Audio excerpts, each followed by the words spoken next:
Hey guys, Alexa Curtis here, and you're listening to a new episode of The New Unfiltered. So last week I had on Abby Glass, and I've talked a lot about this $150,000 investment for 7% of both my co-founder and my company. This is the mentorship platform that we have decided to partner on and build together. And we decided not to take that particular investment. And so in the episode with Abby, I go into reasons why you should and shouldn't go through some of these accelerator and incubator programs if you are starting a company or are looking to get funding, and definitely would suggest looking into that episode, as well as some of the other ones that I've done that have to do with funding, because quite often I think a lot of aspiring or current entrepreneurs don't realize how much more practical it is to bootstrap what they are doing. But we have a new summit coming up in the fall. I haven't exactly released the name of it yet, but if you follow the Instagram for the Be Fearless Summit, you will be able to see so far kind of what we're doing. This summit is going to be a little bit different, have a lot to do with more career-based things and resume looking and resume coaching. And so it'll be kind of a new spin for the Be Fearless Summit.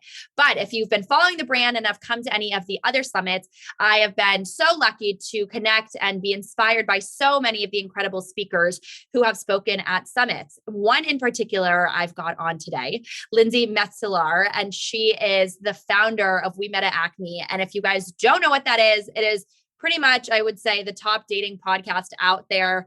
I would say, aside from Call Her Daddy, I don't really think of Call Her Daddy as a dating podcast. And so I really have always resonated with everything that Lindsey's post and talked about. And she was part of a panel with my good friend, Bobby Hobert, and then Brianna LaPaglia from Barstool Sports for a panel at Vanderbilt last May. And since then, she's gotten married. She's got this phenomenal food account called Don't Expect Salads, which I love. And she's just such a badass. So Lindsey, it's so exciting to have you here again. Alexa, thank you so much for having me. And I feel like I learned a little bit of, business tools from that intro there. So oh my gosh, love that. Thank you. Well, I have so many questions for you. And I would say one in particular that I kind of want to kick off is I want to get into the podcast and how you made it so successful. And then really your strong point I find is, dating and confidence. I see a lot of what you post on your Instagram story and polls and questions that people ask you. But take me back to the beginning. When you started this podcast, when you were in college, what made you want to talk about this? Yes. So I actually started the podcast when I was 27, which I think maybe when I was in college, I don't even know if there were really podcasts out, which I'm really dating myself here. But when I was 27, I found myself dumped on my birthday. And I was like, wow, this is wild. I was the person out of my friend group that everybody went to for dating advice. So I was like, clearly I have a thing or two that I need to learn myself. So I brought a guy friend over, we were shooting the shit, and all of a sudden we started recording it and released it as a dating podcast. And at the time, there really were no dating podcasts. It was just crime and news. And so it was so much fun to kind of be one of the pioneers in that space. And then when you started the podcast, what was your initial thought process behind the name? You were living, I'm assuming, in New York at the time. Yeah. So I was living in New York and I was going to all the different places to meet guys all the time. I was going to Acme. I was going to all the bars. I was going to whatever club was hot at that moment. But Acme was the place where I would definitely say I had the most success meeting a ton of different guys, none of which who ended up being my husband, but a bunch who had good stories from it. And so I loved the name. I thought that it sounded so fun, so New York. And it kind of had the, this is clearly a dating podcast without being called dating podcast type of thing. How many episodes and how long into it did you get before you were like, oh, wow, I can actually make this a company? I think so. When you start something and you have a feeling about it, I had that feeling before my first episode even. But I definitely didn't know it was something that I'd be able to quit my day job for until I would say probably 2 years in, maybe a year and a half. I like that. And that's really relatable to a lot of entrepreneurs who have become so successful. And I would like to know when you say that feeling, because I've certainly had and have that feeling. And it's kind of, I don't know how to explain it to someone who works a traditional 9 to 5 job or whatnot, but it's when you feel like you're almost on the brink of something. Was there one moment that you were like, wow, or a lot of people responded to this episode or brands were reaching out to you? How do you categorize that like gut feeling that you're onto something? You know, it's really hard. I think it's just intuitive. Like if you're someone that has tried a lot of things, it's intuitive when you feel that like something is going to like be different than the rest. And I think it's also like because you have that intuitive feeling, you work harder to get there, which is such like a big part of it. So it's like the mix of intuition and hard work. So back when you were living in New York and when you were going to all these different bars and Acme and whatnot, and I know you still live in New York now, but prior to getting married, what was the energy in the scene? Because a lot of people want to move to New York and they want to fall in love, but it's notorious that, and I've lived in both New York and LA, are just so fucking hard to meet someone. So how and what did you look for when you would go out? When I went out, so I was always like a very outgoing person and I wasn't afraid to start random conversations with people. Like, for example, one of the guys that I met at Acme, I remember I had lost my friend. We'd arrived together and I lost her somehow. It's not even that big of a place, but I lost her. And I went up to a random guy who was the tallest guy there. And I was like, hey, you're the tallest guy here. Put me on your shoulders so I can find my friend. Like that was just like always my energy. Other people I understand obviously can be like that's a lot. Like I have friends who are much more reserved, but because that was like something I wasn't afraid to do and start conversations, I would just do that. Like I would just go up to people, talk to people as if they were like someone I knew forever. Even last night at the bar, like I'm married now, but last night I was at the bar of a restaurant waiting for my friend. And I just like turned to the person next to me. First, I started by saying, like, can you watch my bag? I'm going to the bathroom. And then when I got back, and like it wasn't someone I was interested in, obviously, not only because I'm married, but also it was a gay couple. But I was like, can you watch my bag? And went to the bathroom, came back, and then they had ordered basically what I had ordered.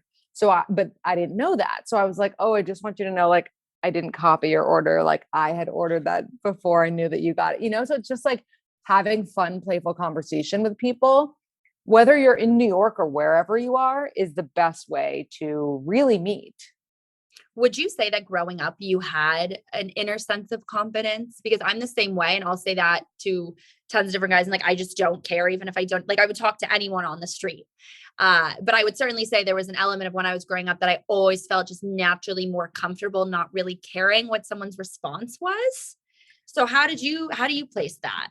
Yeah, I think that's a part of it. And if I remember correctly, you're a Libra like Mhm. myself. And Yes. so I think that's definitely a Libra thing, just like knowing that we have like a way with words a little bit and just like, we are that like friendly kind of person. Um, but I think if I didn't have that innately, I would really just like try to force myself out of my comfort zone and like to have those conversations or bring that friend of mine with me who isn't afraid to, so that I don't have to do it. Do you find that when you were even dating or what you've seen with your girlfriends who are still single, the ones that are that confident, are people telling them like be more submissive, don't take the lead so much, like let the guy, and this is strictly just talking about male and female relationships, like that's what I think both of us are probably most familiar with.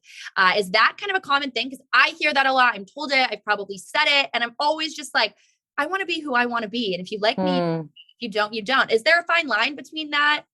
I think that there's a dance for sure. And the dance is like, I like as a woman dating men, like I can be outgoing. I can initiate that first conversation perhaps, but then I need to take a step back and kind of let the guy pursue me. So it's that dance of like, I'm interested, but I'm going to let you come to me. I'll go to you. You come to me. Not so much being like you don't have to quiet yourself by any means, but I think it's just, you don't want to be like pursuing them. Sure. You show your interest and then, you can back up a little. Love it. Okay. So backing up to the podcast thing, because this is certainly a topic that so many people are fascinated by. And I see new podcasts coming out left and right. So we met at Acme, you were doing independently, and now you're signed with Dear Media. Exactly. And was that decision something that you thought was necessary for the growth of the brand? Was it something in terms of partnerships? How do you know or decide when to go and work with a network or get a brand partnership? It's so funny. When I started, because it was so early, there weren't any, there really weren't a lot of podcast networks like Dear Media. And I had been with a company that was like a sports podcast company before Dear Media. And all of their ads were like male centered. And so like most of my listeners were female and no one really interacted with that. And so it definitely wasn't a good fit. And then Paige, who works at Dear Media, reached out to me and she said, hey, we're starting this company. Dear Media wasn't a thing at the time. She said, we're starting this company for female podcasters. If you'd like to be one of the first podcasts on it. And it was really like, I took a chance and they took a chance and it ended up being a perfect collaboration. And I think it was so necessary because when you're one person, it's harder to negotiate for yourself and to speak on your behalf. But if you are part of, it's kind of like, a union in a way, then they're able to say, hey, these are the rates across the board. You have to, pay this person X amount, as opposed to me being like, hey, can you pay me? And having to chase them down myself. So I think it's better. And also like you have all these other great podcasts on the network. So they'll like advertise your podcast on their podcast and so on and so forth. So that's how it ended up working. And I would recommend to everyone to work with a podcast network if they have the opportunity to. Is there a certain number of downloads or whatnot that someone would need to have to go to that? I know a lot of people who listen to me in particular are so familiar with me talking about cold pitching and reaching out. But there's certainly less podcast networks out there than TV stations or producers, because it's still in a sense a newer industry. So from what you've seen, is there something that in particular that they look for? Yeah, I think now it's higher than it was back then. Back then it was like, you only needed like 1,000 listeners to start. Now I think you need at least like 5,000, 4,000 or 5,000 regular listeners, like for every episode. It's definitely more competitive to get to work with a company because it's on them if the ads don't do well, because they're the ones they're taking a cut too. Was that something that intimidated you when you signed with them or even the sports network? Because it's so different to have this team behind you. I remember I felt a new sense of intimidation and almost imposter syndrome when I was at Radio Disney, because I was always thinking I never even got to see the numbers for my show there. But there was like a sense of I felt out of my control, but all I could do was show up and do my job. Right. No, that's so real. So real. I was so nervous. Again, like people weren't really listening to podcasts back then. And so our numbers were like staying in the same place for a while. And I was just like, is anyone going to care about this podcast? And it definitely took some time to get some traction. But once we did and like started to be more consistent, then I was like, oh, thank God. But it's still scary. Like to this day, if our numbers go down, like I'm like, oh no, like they're going to dump me from the thing, it's like, it's scary. Something I think that's so cool about podcasting that is different than people who are just social media influencers or content creators on Instagram is that the people who listen to podcasts literally are obsessed with you. Like if someone listens to you talk for an hour, they love you. They want to hear you. And I think the interesting thing is that social media has become so saturated that it's the quick content and it's really easy to unfollow someone. With podcasting, you really have to like listen and care. Otherwise, why would you pay attention? So if you could have one piece of advice for someone who wants to start a company or a podcast, how do they find their niche? I think it comes from what you are really passionate about and having an opinion that differs from the rest. Mm-hmm. So part of what makes my podcast like maybe interesting to people, I think is because I'm so set in my ways with like my rules for dating and my sobriety and my, the beliefs that I have. And it's like a brand I've created by having these strong opinions. And I think, for example, like just, I don't know, using Joe Rogan as an example, he's so successful because of the same thing. He is set in his ways. He has his beliefs. Everyone knows these are Joe Rogan's beliefs. If you are just another person who's podcasting about like wellness and like, this is what you should do, it's much harder to be successful because you're not standing out. So just having like a controversial belief or feeling or opinion that you're bringing to the table that's different than what's out there is like number one importance. I like that. Before I even had seen before I had even, when you spoke last year, I don't even think I was on TikTok or whatnot. So now I follow you on TikTok and I really like a lot of the stuff that you post. And I like that what you talk about, the sobriety element of it. And so I've had founders on who have started companies in that space. And there's certainly been many times through my dating life where I'm like, man, I definitely wouldn't have done that or said that if I was sober. So that journey, did that start when you met your husband now? So I've been sober now it'll be 4 years in October, which is so crazy. I was sober before I met my now husband, or before we got together, because we kind of knew each other back in the day. And for me, it was more of like a lifestyle necessity for me to be sober. I was someone who, because I'm a creative, loved weed and loved smoking weed all the time and didn't see a problem with it. And it got to the point where it was just like completely taking over. And it was like the weed was calling the shots. And it started to affect the way I was podcasting, the way my everyday life, my eating, my sleeping. And I knew I had to make a change. And so instead of just quitting weed, I decided to become completely sober. And I'm so happy I did. And I've met so many interesting people through sobriety.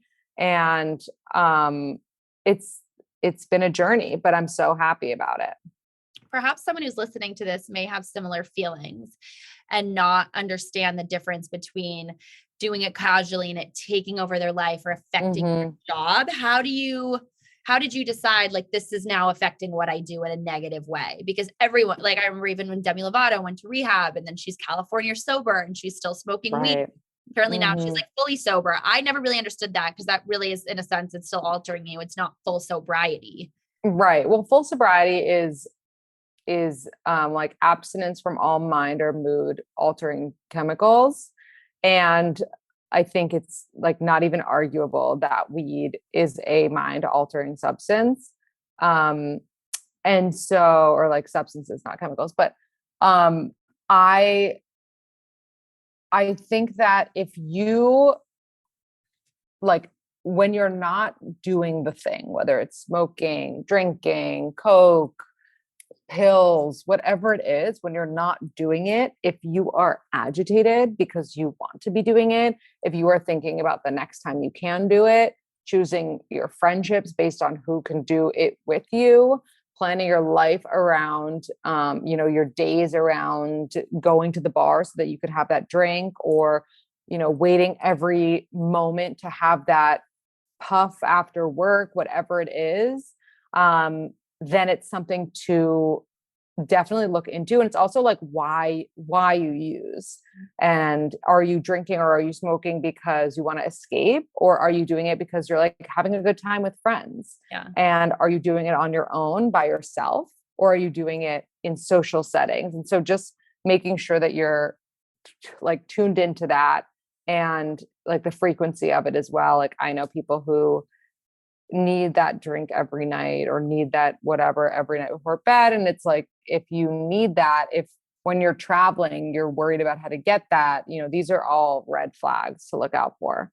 And it's a very interesting time to acknowledge that. And I just appreciate your honesty about it. And I mean, I spend most of my time now in Texas. We're in Austin, not like regular Austin is not like the other backward parts of Texas, but people drink so much. Everything revolves around a drink. And I found LA to be very much like clubs, cocaine, drinking. New York, very heavy with drinking. Definitely more dabbling in different drugs, and Austin seems to go more into psychedelics. And I wonder, like, how much does that affect the dating culture when people meet out and they're never, or for the most part, not really in their proper mindset? Like if a Right. girl was at a bar and she meets a guy and he's, I don't know, I fucked up in whatever way, Molly, acid, shrooms, alcohol, smells like cigarettes. Should you then walk away? Like, should you engage in the conversation? If that's something that you dabble in, but perhaps you're not someone who would go to a bar on Molly or shrooms or drunk.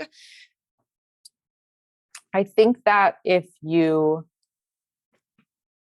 feel like they're still present, then you're still maybe able to connect with them.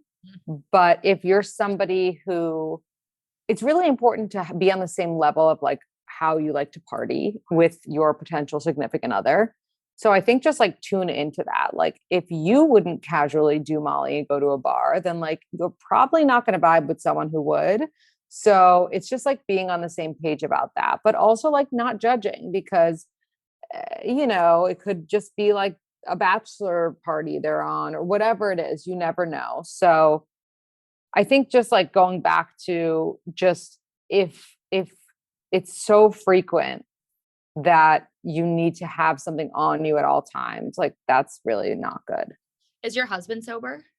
He's not, but he is just not a big drinker. He's never, he doesn't take any other substances. He'll drink like when we're out to dinner with friends and they're drinking. But he definitely doesn't like drink to get drunk. He doesn't black out. So I'm grateful for that. And we don't really have he doesn't drink inside of our apartment ever, which is nice. It's very important to what you just said now is like, if you were at a bar and you met someone, would you do what they're doing? And not Right. to judge, but also to think I think that's a really important thing. Cause like, how are you going to have this person's kids? How are you going to like date them in the future? You know what I mean? Totally. Yeah. So, and I know, I'm assuming you've talked about this on your podcast as well, but how long were you single before you met your now partner? How did you meet him? We met actually when we were 25, and he went to high school with one of my best friends from college. So we kind of knew who each other were. And then we ran into each other in Miami at a New Year's party. I was dating someone else, but when I broke up with that person, I remembered Steven, my husband, and I reached out to him. So I probably had only been single for like 3 weeks at that time. We ended up going out like a month later and we hit it off, but like didn't immediately date right away. I was newly single, so I like wanted to see what else was out there, but I kind of in the back of my head knew that like this guy was it. And we eventually started to be more serious. And yeah, the rest is history. But I definitely was not single for a long time in between. And, part of me is like, that is kind of just like who I am as a person. Like I love being in a partnership. It's like when I thrive the most. And there were things in my last relationship where like I had mourned the relationship in a way before it was over. So I felt like it was all right and like divine timing and whatnot. But I do, and there were so many other times in my life where I like experienced being single, experienced living alone. And I think all of that was so necessary to like be ready to find that partner. Now that it's, 5+ years later, do you think it is harder now to date than it was when you met? Well, I know you guys met when you were younger, but harder to date now than compared to when you were. Oh, totally. I think, the older you get, the harder it is to date because people get more stuck in their ways and they get pickier. And that isn't to say that somebody, 31, my age, is not going to meet someone great. It's just that you have to be more open. Whereas when you're 25, you're running into people all the time on the streets, at the bars and this and that. And as you get older, people are less inclined to like go to those places. And so you have to really get out of your comfort zone to meet them. In business and in personal life, how do you handle rejection? Dating or anything that happens with a company or even prior when you had a traditional job? Rejection has always been really hard for me. I mean, it's definitely hard for everybody, But I remember I got dumped for the first time and fired for the first time in the same week when Oh, I was 23. wow. It was brutal. And it actually sent me into like a depression. And I had to go to therapy for it and really get help. And so since then, I've been much better at handling rejection and really thinking of it as like redirection. But the first rejection on both fronts, the job and the relationship, I mean, that crushed me. And so it's okay if you're listening to this and you're like, oh my God, I can't like even imagine like being rejected, or my first rejection I'm still recovering from. That's normal. But then you got to pick yourself up and like, you got to figure out how to deal with it from then on. And I think realize that there's so many opportunities meant for us, like abundance mindset all the way. If we're rejected for whatever reason, it wasn't meant for us. There's going to be something better coming our way. Besides fitness, which I know you're into, and therapy, what are the tactics to get through those moments, especially in a breakup? Because that's a pretty terrible time, but there's elements of that that feel very similar to rejection in a job or even with a friendship. It's such a formula that, I mean, it's not like I get these questions all the time and people are like, how do I get over a breakup? It's always the same thing. Surround yourself with people who make you feel good, who really bring that like good energy into your life and make you feel happy and laugh. Get back on the horse, like get back on the dating apps once you're ready, maybe even a little bit before you're ready, because there's no harm in, trying to see what else is out there. Like you only live once. You can't just sit and sulk forever. Feel the feelings when they do come up. Like let yourself cry, let yourself get it out. Don't try to hold back. Don't try to numb with like substances. We spoke about substances already. And just like be a yes person. Like that's really all you can do is in the breakup world. Like maybe go on a trip, do something that makes you feel like you're caring for yourself. But all of those things are really the combination. Okay, so tell me about the evolution now of the brand and where it's going. I know that you're hosting more in-person events, one in particular in August. You started this podcast and now it's become your life and you're married, and that's amazing. How do you keep building? I mean, you're in theory already at the top of this podcasting game. I think you just really have to tune into what your listeners want to hear. And maybe it's like my listeners are growing and maybe they're older and maybe they're getting married and maybe they're having kids and maybe we should be talking about those things. But I'm such a like receptive person when it comes to my DMs. Like I'm always in there trying to figure out what people need, what people want. So with this mixer that we're doing a camp weekend in August, and it's something that people have like brought to my attention. Like they're like, oh, we want to do like a weekend long mixer. We want to do a camp. We want to do this. And so we're going to do that. We're going to see if it's really fun, if it's something that we want to do every year, maybe scale it a little bit bigger. And there's other things that I'm thinking about talking about. And then there's like the live shows, the mixers still. Would love to figure out a way to bring the mixers to different cities without actually being somebody who lives in those cities. And yeah, all exciting things. Do you ever see yourself even telling people how to be confident, or even because before you even hopefully enter a relationship, you've already become the best person that you are? I think a lot of people kind of jump that because they want a partner. And I think based on what you said about confidence and how open and honest you are with going and talking to someone, that you perhaps could be a really good voice in that space too at some point. Yeah, I feel like part of why I do the podcast is like, I want people to take that from it. I want people to take the like, being that confident woman from the rules and like the guidelines and the things that I put in place and that I believe are to make you feel more confident when dating. And so I'm working on it. I mean, it's so hard to like tell somebody how to be the way that you are and the way that like you've always been, but I'm always trying to give tips. I do dating consultations with people one-on-one, and in that I definitely share a lot of like, helpful kind of how to be more confident when dating tips. So I hope to continue doing that.